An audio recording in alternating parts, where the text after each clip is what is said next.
I'm going to talk about some of the helpful ways you could remember the person who's died and the person you love. There are all sorts of different memories. Sometimes they just arise unbidden. Sometimes you might see something or hear something that triggers a memory. Sometimes there's even a smell. You walk past somebody who's wearing the same aftershave or perfume, and memories flood into your mind. Sometimes you can sit and actually try to think about memories and really reflect and have a more concentrated period of time to remember. Sometimes they come to us in dreams. And sometimes other people will raise something that brings up a whole host of memories. And remember that you are the keeper of their memories as well, because they've died and those stories stay with you and you have your own memories with that person. So that's not a task, but it's a lovely thing we can do to honour them by remembering their stories as well. Some memories are much harder to recall and to think about. You might find yourself remembering the terrible days as an illness became worse, or while they were in hospital or in a hospice, or some way that you saw them that was very difficult to see them, or perhaps you went to view the body and that particular memory stays with you. It's not unusual for that to happen. I would say it almost happens with everybody. But what I will say is that over time, those memories fade and happier ones seem to come in. I've noticed sometimes people can't bear to look at photographs, but perhaps 6 months, 8 months, or a year later, they'll go delving back into boxes and put photographs up and feel very comforted and happy about that. So that's really normal. All of that is normal. And don't worry about that too much. Other memories are more wishful.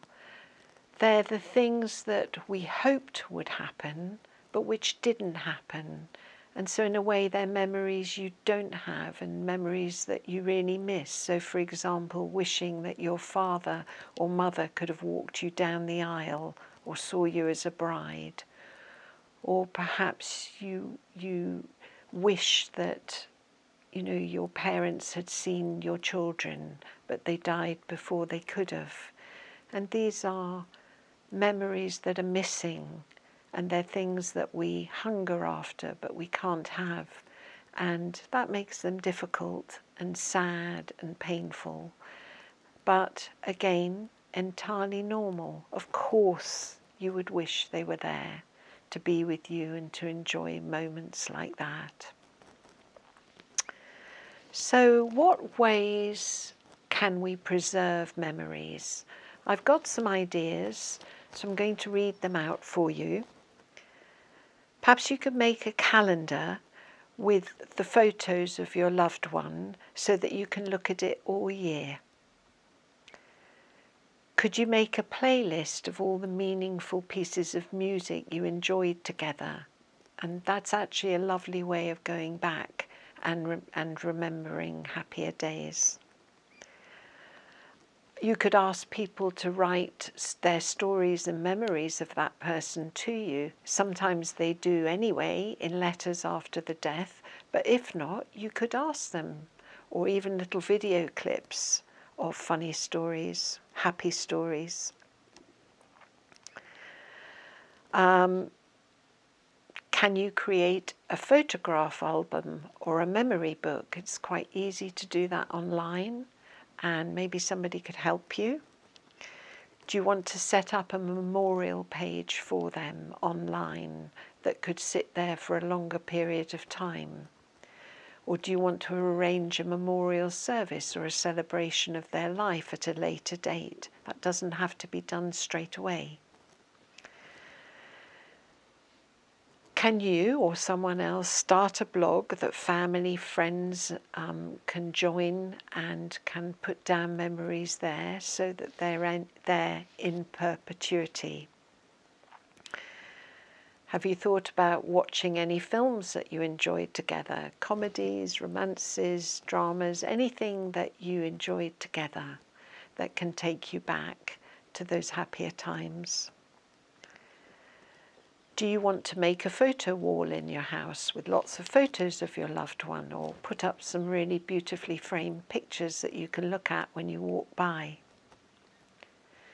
Can you create a sanctuary somewhere in the house where you put special and beloved objects that are meaningful to you, that you can stop and look at or light a candle on special days? Have you thought about writing a letter to your loved one to pour out your heart about how you're feeling and how much you miss them? That's actually a very cathartic way of expressing your emotions, particularly if you're not finding it very easy to voice them out loud. Not that you have to, by the way. Have you thought about asking your council if you can put up a memorial bench with a plaque somewhere, or plant a tree in a garden? Do you want to write a journal about your memories?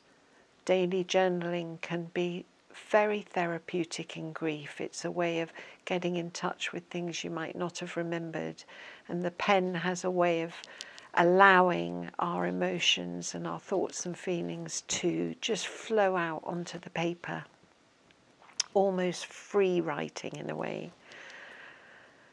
Is there a meaningful place that you used to go to that you would like to visit? A beach somewhere, a woodland, a mountain? Do you want to cook their favourite dish for dinner and remember times that you used to enjoy it together? Can you have a really good laugh with your friends about them and the not so saintly aspects of their personality in whatever way feels right for you? Laughter and humour are always a strong part of grief. It isn't only the sadness. Do you want to visit the cemetery or their place of rest, or the place where you've scattered the ashes? Do it as often as you want, and let it be a time and a place to allow memories to waft in. You could make a list of their qualities that you cherish, and I wonder if you are embodying any of those qualities yourself after they've died, sort of taking them on as a way of staying connected. Wear any of their clothes that you want to. I said in one of the earlier videos that the smell of items like that will just take you back. Sometimes people don't wash the sheets after the death and like to sleep on them, or wear a cardigan or a sweater that they wore because it smells of them. And remember not to wash those items if you want to keep them, because once you've washed them, the smell's no longer there. Smell their clothes or wear their aftershave so that you feel they're close to you in that way through all your senses. And daydream as much as you want to. Just allow your mind to wander, and honestly give some time to that. You know, just sit and allow memories to flood back. Don't stop saying their name. Their name keeps you connected and helps you remember them. And speak to them out loud as often as you want, whenever you want. You're not going mad. Absolutely normal. Everybody does it, by the way. And lastly, you know, there's that aspect of social activism, which if you engage in it and maybe create a cause or walk alongside a cause like Macmillan or cancer care or whatever it is. I actually myself run mountaineering courses for young people because my brother died in a mountaineering accident, and that brings my sister and I a lot of joy, and we feel very connected with our brother even though he died 30 years ago.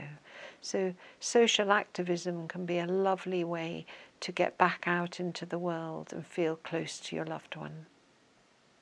I really hope those ideas help you. Thank you.